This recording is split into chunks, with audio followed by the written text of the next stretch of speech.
Hello दोस्तों, और आपका एक बार फिर से स्वागत है फिलोसॉफिकल डिस्कोर्स में। आज हम एक बहुत ही आम लेकिन बहुत ही गहरी कहावत पर बात करेंगे। कौन सी कहावत? हिस्ट्री रिपीट्स इटसेल्फ, यानी तारीख अपने आप को दोहराती है। हमने ये लाइन फिल्मों में, किताबों में और बड़ों के मुंह से बहुत बार सुनी है।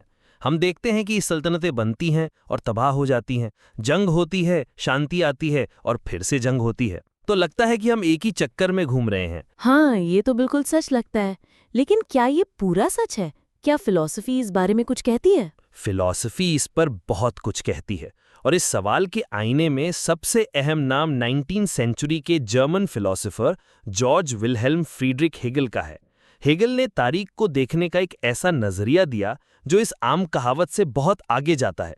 उनका जवाब हाँ या ना में नहीं है, बल्कि बहुत ज्यादा कॉम्प्लेक्स और फैसिनेटिंग है। हेगल का नाम सुनते ही थोड़ा डर लगता है। उन्हें समझाना बहुत मुश्किल माना जाता है। ये बात सही है, लेकिन आज हम उनके इस फिलॉसफी ऑफ हिस्ट्री के कोर आइडिया को बहुत आसान तरीके से समझेंगे। तो हेगल से पहले तारीख को देखने के दो आम तरीके थे। एक था साइक्लिकल व्यू, जैसे पुराने ग्रीक सोचते थे कि सब कुछ एक चक्कर में चलता है। दूसरा था लीनियर व्यू, जैसा क्रिश्चियन थियोलॉजी में था कि तारीख एक सीधी लाइन में एक अंजाम की तरफ जा रही है। तो हेगल इन दोनों में से किसके साथ थे? हेगल ने इन दोनों आइडियाज को रिजेक्ट कर दिया। उन्होंने कहा कि तारीख ना तो एक सीधा चक्कर है जिसमें हम घूमते रहते हैं, और ना ही एक सिंपल सीधी लाइन है। उनके मुताबिक तारीख एक स्पाइरल की तरह आगे बढ़ती है। वो ऊपर की तरफ जाती है, लेकिन घूमकर। स्पाइरल? ये थोड़ा और समझाइए। इस स्पाइरल को समझने के लिए हमें हेगल के सबसे मशहूर कॉन्सेप्ट को समझना होगा, जिसे द डायलेक्टिक कहते हैं। यही उनकी पूरी फिलॉसफी की चाबी है। द डायलेक्टिक, ये क्या चीज है? डायलेक्टिक 3 स्टेप्स का एक प्रोसेस है। थीसिस, ये कोई भी शुरुआती आइडिया, स्थिति या विचारधारा है। एक हाँ। एंटीथीसिस, ये थीसिस का उल्टा या विरोधी आइडिया है। एक ना।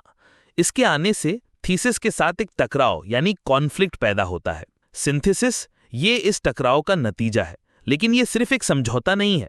सिंथेसिस इन दोनों यानी थीसिस और एंटीथीसिस की अच्छाइयों को अपने अंदर समेटकर एक नए और बेहतर, एक हायर लेवल के आइडिया को जन्म देता है। और सबसे जरूरी बात, ये नया सिंथेसिस अब खुद एक नया थीसिस बन जाता है। फिर इसका एक नया एंटीथीसिस आता है, और फिर एक नया और बेहतर सिंथेसिस, और ये प्रोसेस चलता रहता है।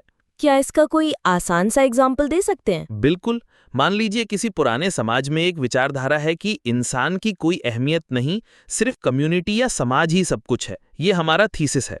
इसमें हर कोई समाज के लिए काम करता है, लेकिन इससे इंसान की आज़ादी दब जाती है। ठीक है। इसके रिएक्शन में एक नई विचारधारा पैदा होती है कि नहीं, समाज कुछ नहीं, सिर्फ इंसान की व्यक्तिगत आज़ादी यानी इंडिविजुअल फ्रीडम ही सब कुछ है। ये हमारा एंटीथीसिस है। अब इन दोनों विचारधाराओं में एक जबरदस्त टकराव होता है। और इसका सिंथेसिस क्या होगा? इसका सिंथेसिस एक नया और बेहतर समाज होगा जो कहता है कि इंसान की व्यक्तिगत आज़ादी बहुत ज़रूरी है, लेकिन उसकी एक जिम्मेदारी अपने समाज की तरफ भी है।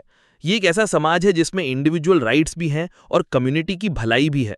आप देख सकते हैं कि ये सिंथेसिस पहले दोनों से बेहतर है। अब ये एक नया थीसिस बन गया है और तारीख आगे बढ़ चुकी है। ओके, तो ये है डायलेक्टिक का प्रोसेस। लेकिन हेगल ने इसे तारीख पर कैसे लागू किया?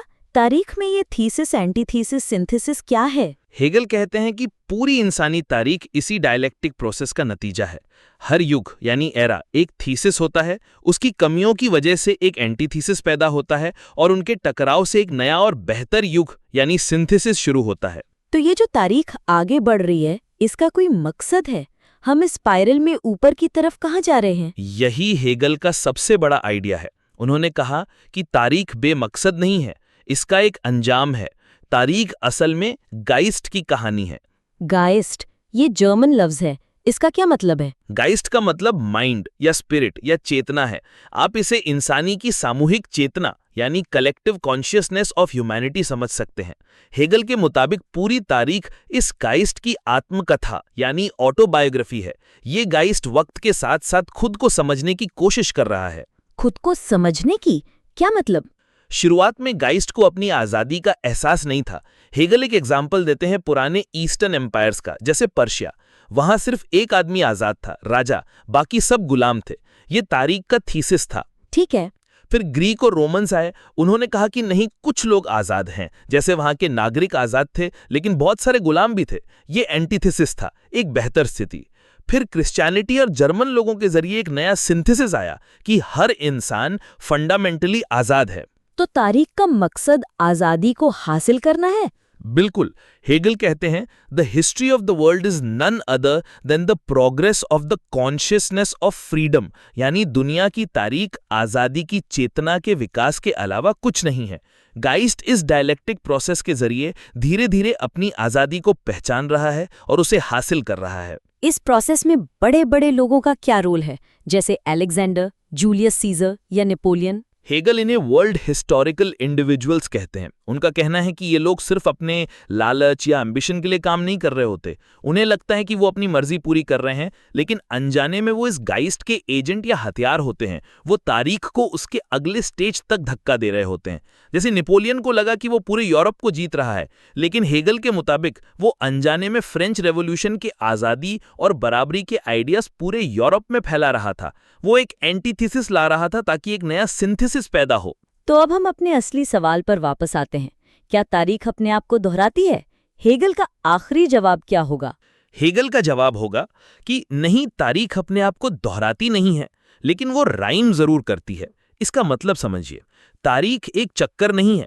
हम वापस उसी जगह नहीं आते जहां से शुरू हुए थे, क्योंकि हर सिंथेसिस एक हायर लेवल है, तो हम एक स्पाइरल में ऊपर जा रहे हैं। तो ये राइम करने का क्या मतलब हुआ? इसका मतलब है कि जो बुनियादी टकराव है वो बार बार सामने आ सकते हैं, जैसे आज़ादी वर्सेस सुरक्षा, फ्रीडम वर्सेस सिक्योरिटी का टकराव।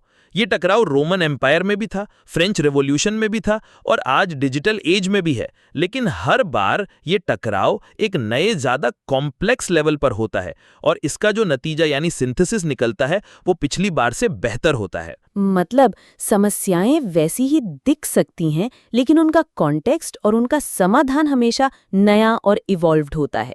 हम उसी क्लास में फेल होकर दोबारा नहीं बैठते, बल्कि अगली क्लास में जाते हैं जहां पिछली क्लास से मिलता जुलता लेकिन ज्यादा मुश्किल चैप्टर आता है।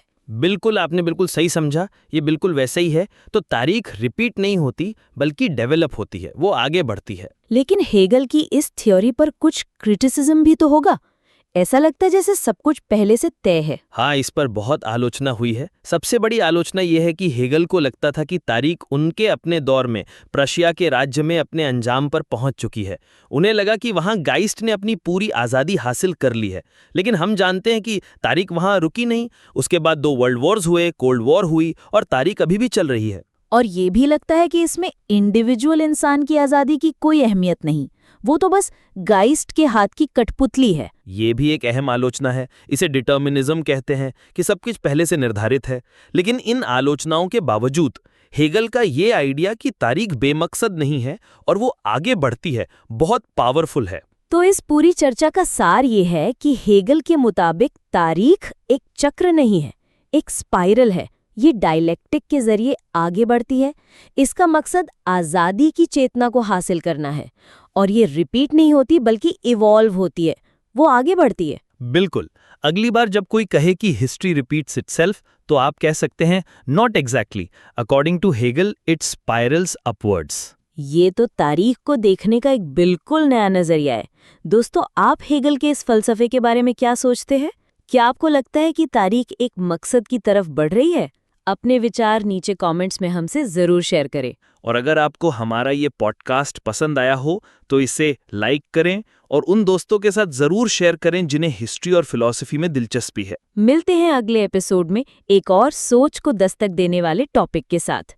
तब तक के लिए सोचते रहिए।